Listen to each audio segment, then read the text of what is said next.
need to find him. You're just attracting more of the machines that way. Well, I'm all open for suggestions, Mr. Hidden Microphone Man. You see the building on the hill?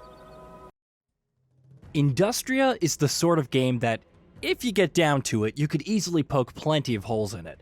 It's a game with several issues, many of which are far from insignificant, and collectively, they do drag down the experience in several ways. In spite of that, personally, I find it easy to recommend Industria because as flawed and rough around the edges as it is, it feels ambitious and unique in a way that I feel deserves praise. Not least because this is a game made by just 2 people, and because it's a breed of first-person shooter that has become increasingly rare as time has gone by. Set in the late 1980s, just before the end of the Cold War, Industria sees you playing as a woman named Nora, awoken by a call from her close friend and colleague Walter. She is informed that Atlas, a hive mind AI that the 2 of them worked on together, has gone haywire somehow.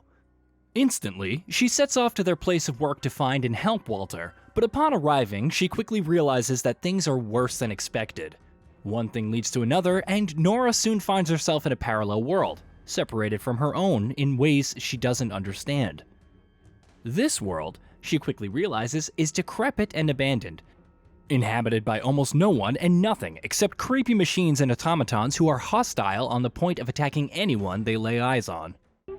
A little aid to calm you down. You're welcome, by the way. You're nearly there. Not sure if the music helps or makes it worse.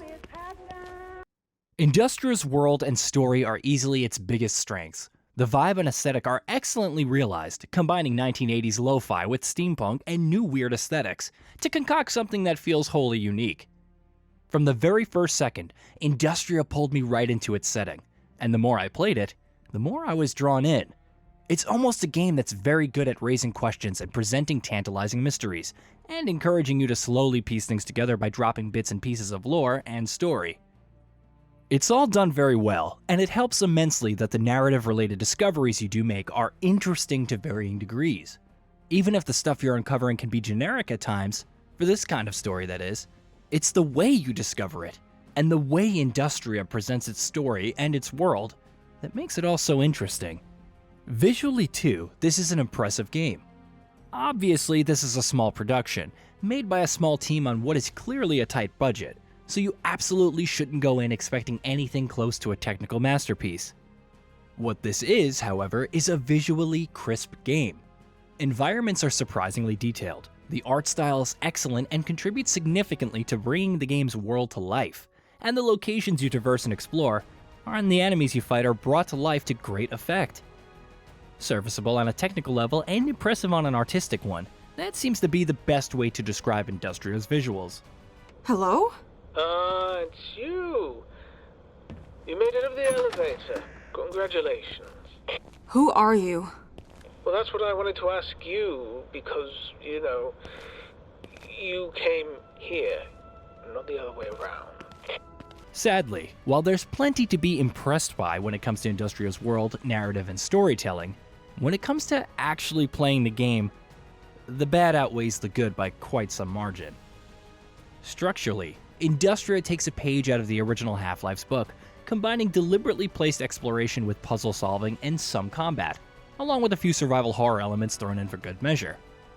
Almost none of these many disparate elements is very well implemented in practice, though. Combat feels sloppy and unimpactful. None of Industria's weapons have too much weight to them.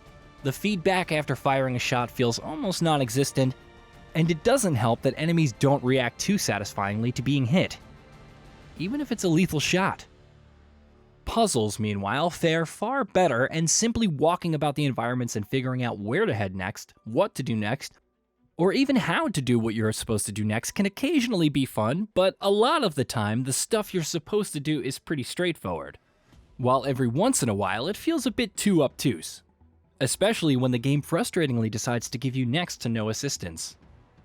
Where Industria really stumbles, however, is its movement. The simple act of moving around and interacting with the environment feels like a chore, and that's not good.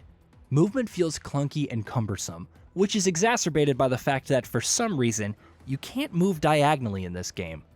It's just 4 directions, and that's something that quickly gets grating, especially in combat encounters.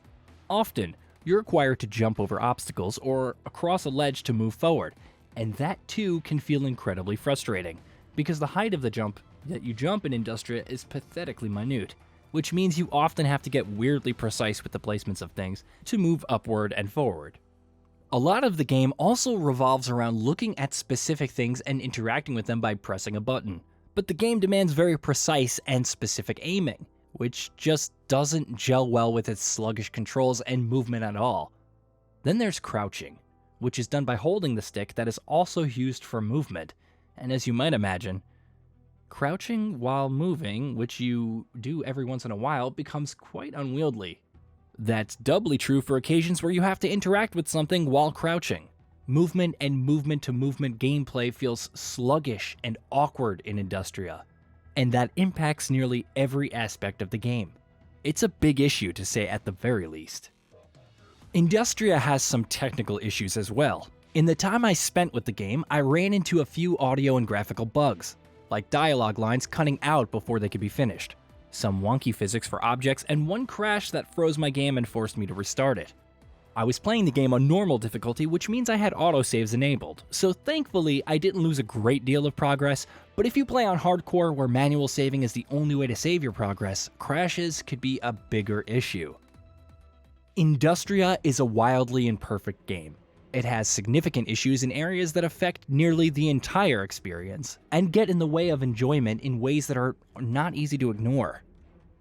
When the simple act of moving around isn't fun, and the core gameplay pillars are serviceable at best and dull at worst, you know the game has issues. And yet, even so, I have enjoyed my time with this game. Industria is fairly short, at around 4 hours in length, and though I have been left frustrated with its gameplay deficiencies more than a few times, I can't help but acknowledge its obvious strengths in atmosphere, storytelling, and world building. My recommendations here comes with some very clear and very significant caveats, but it's still a recommendation. As it exists right now, Industria is a very rough but solid experience. With a bit more polish and time in the oven, it could have been so much more. Did you know? We at GamingBolt upload new videos every day. Stick around, drop a like, subscribe, and let us know what kind of content you'd like to see in the future with a comment below.